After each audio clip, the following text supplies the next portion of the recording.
São 9h50 e a nossa conversa com o filósofo Luiz Felipe Pondé. Não é consulta não, Pondé. Mas quando se discute aí sobre aposentadoria, nós estamos falando também do envelhecimento das pessoas.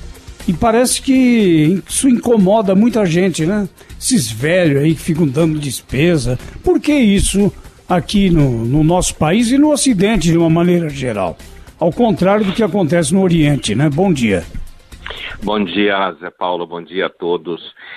O tema do envelhecimento, ele é um leque, né, de questões. A primeira questão é essa que você toca, o problema da aposentadoria, da previdência, é que com o aumento da longevidade e a diminuição da natalidade, que é uma coisa que caracteriza todo o espectro social, pelo menos ocidental, de modo estatisticamente claro, significa que logo a gente terá menos jovens entrando no mercado produtivo do que pessoas já na fase de aposentadoria, portanto, fora do mercado produtivo, apesar de que ela, quando estava, contribuiu a vida inteira.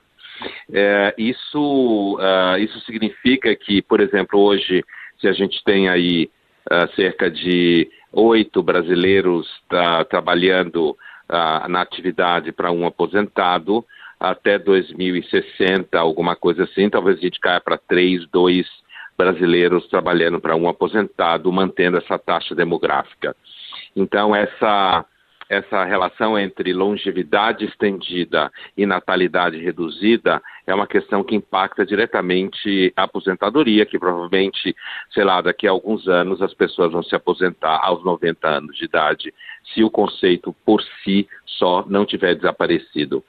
Outra coisa, quando você fala em relação ao respeito e ao valor que sempre se teve nas sociedades mais antigas com relação aos idosos, esse respeito está seguramente associado ao fato de que as pessoas mais velhas tinham vivido mais, portanto tinham percebido já a vida, como ela funciona, desde coisas como quem confiar em quem, sabe aquela coisa que as pessoas com mais idade dizem assim, não confia muito em quem maltrata criança, sabe?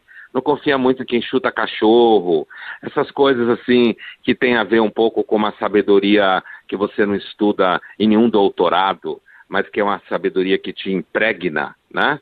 Não é à toa, Zé Paulo, que tem um filósofo no final do século XVIII, na Inglaterra, que diz que a sociedade, na verdade, é um contrato social que reúne os mortos, os vivos e os que ainda não nasceram.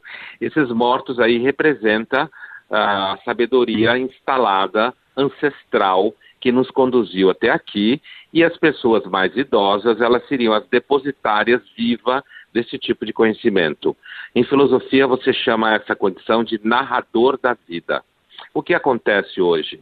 Acontece que, com o avanço da sociedade do progresso moderna e técnica, cada vez mais digamos assim, o marcador de valor passou a ser aquilo que é novo, aquilo que é o futuro e principalmente associado ao avanço das tecnologias.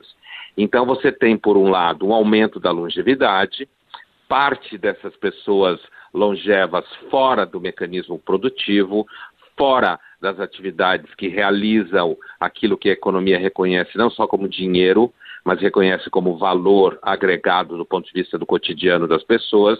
E os jovens, então, eles foram assumindo, assim, simbolicamente, concretamente, a imagem do que a sociedade quer ver de si mesma, quer pensar de si mesma. Como muito do que os jovens aprendem vem das mídias sociais, vem dos amigos, não dizendo que isso seja uma grande coisa, mas ser um fato, o que a gente observa hoje, que eu acho que é um fenômeno muito preocupante, é que muitas pessoas mais velhas querem aprender com os mais jovens, querem parecer os mais jovens. E uma mãe de 50 anos que quer parecer a filha de 20, ela seguramente está mandando como recado para essa filha que a filha não tem futuro, porque quando ela chegar nos 50, ela vai querer voltar para trás, né? Além do fato de que se você tem 50 e tem cabeça de 20, você, na verdade, sofre de algum retardo cognitivo, mental, analítico, seja lá o que for.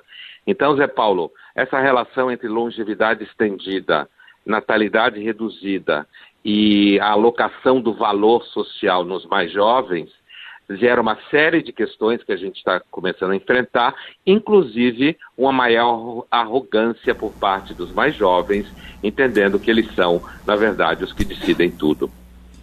E que não vão ficar velhos, né?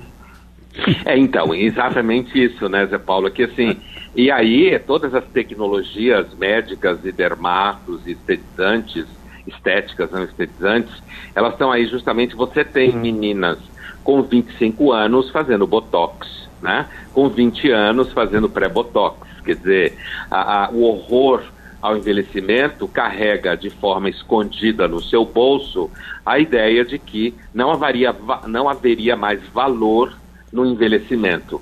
Esse é um tema seguramente já sendo enfrentado e já se refletindo para a sociedade do futuro, que tem que ser uma sociedade de longevos mais solitários. Ô Pondé, você sabe que eu estou fazendo 50 anos esse ano e quando Parabéns, Obrigada. Quando eu... Está convidado para a festa, viu, Pondé? Vai ser um arrasa quarteirão, pelo que eu fiquei sabendo aí. Vai ser festa para jovem, viu? Então nós vamos. Para jovem de 40, tá? Com espírito de 40. Olha, quando eu fiz os meus 40, eu estava me achando uma adolescente, assim, uma pós-adolescente ainda, mas adorando os 40 anos. Agora, fazendo 50, eu senti um pouco mais, por todas as pausas hormônicas que a gente... hormônicas que a gente sofre na vida. Eu tenho sentido mais e confesso que eu tenho lutado um pouco assim quando eu olho para o espelho, apesar de eu saber que eu sou privilegiada, minha família é uma família de mulheres com uma pele muito boa, mas... Você é bonita, Thaís. Obrigada, querido. Mas eu confesso que eu tenho tido discussões assim comigo mesma de que tipos de intervenção eu estaria disposta a fazer para um pouco retardar esse processo, né? E por enquanto tem vencido aquela de que, poxa, você está bem, fica legal, assim, mostra a marca da passagem do tempo sem receio, porque infelizmente tem acontecido muito isso mesmo, dessa angústia desenfreada das mulheres e de homens também, desse retardamento. Mas é uma batalha que a gente precisa estar bem resolvido com a gente mesmo para não cair nessa coisa. Eu não sou contra intervenções, não. Eu acho que a gente tem que ficar bem. Eu sou contra o exagero, como tudo na vida, né? Sou contra o exagero e essa coisa de querer apagar qualquer sinal de envelhecimento. Eu acho que você fala bem aí essa coisa entre o exagero e o uso adequado.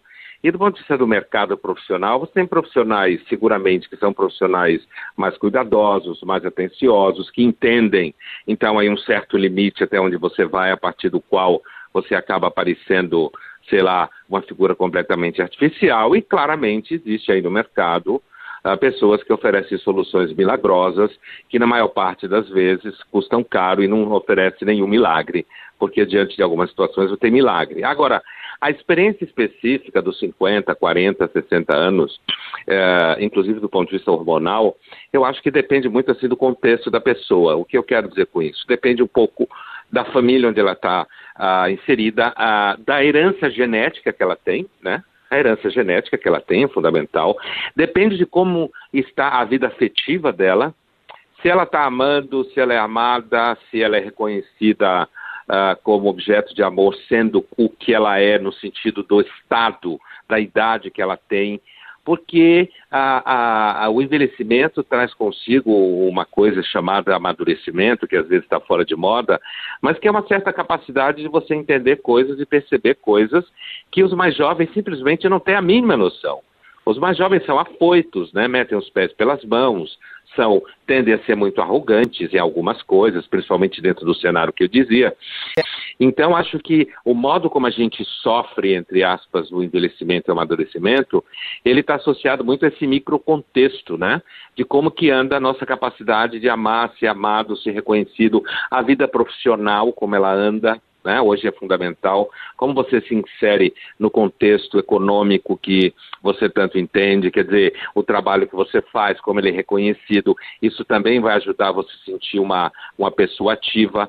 E aí, no caso das intervenções, quer dizer, isso tem que ser sempre acompanhado por um médico confiável, porque hormônios é uma coisa que você tem que acompanhar de perto, a história da sua família, né? Os riscos dos efeitos colaterais, inclusive do ponto de vista patológicos, possivelmente. E no caso específico dos homens, né, muitos homens, quando chegam nos 50, nos 60, destroem a vida inteira porque resolvem, então, se casar com uma mulher de 25 para sentir o moleque.